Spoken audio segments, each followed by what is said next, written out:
आरक्षण प्रश्नी 2 दिवसात शरद पवार मुख्यमंत्र्यांशी चर्चा करतील। पवारांच्या भेटीनंतर भुजबळांचं विधान, तर आरक्षण प्रश्नात कुणालाही भेटण्यास तयार भुजबळांचं विधान।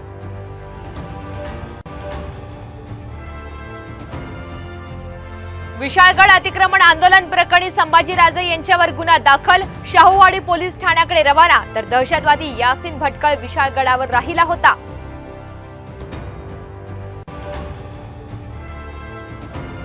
विधानसभा निवडणुकीच्या पार्श्वभूमीवर आज भाजपची महत्त्वाची बैठक।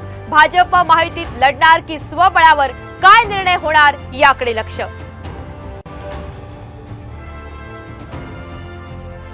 प्रोबेशनरी आयएएस अधिकारी पूजा खेडकर यांचा आणखी एक कारनामा, यूपीएससीचे प्रयत्न संपल्यानंतर नाव बदलून परीक्षा दिल्याचं उघड।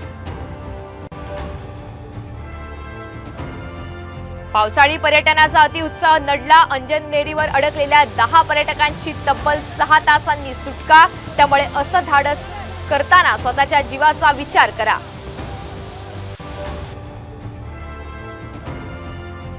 आणि कालपासून रत्नागिरी स्थानकात अडकलेल्या प्रवाशांना एसटीने दिला मदतीचा हात, दरड कोसळल्यामुळे कोकण रेल्वे सेवा अजूनही ठप्पच।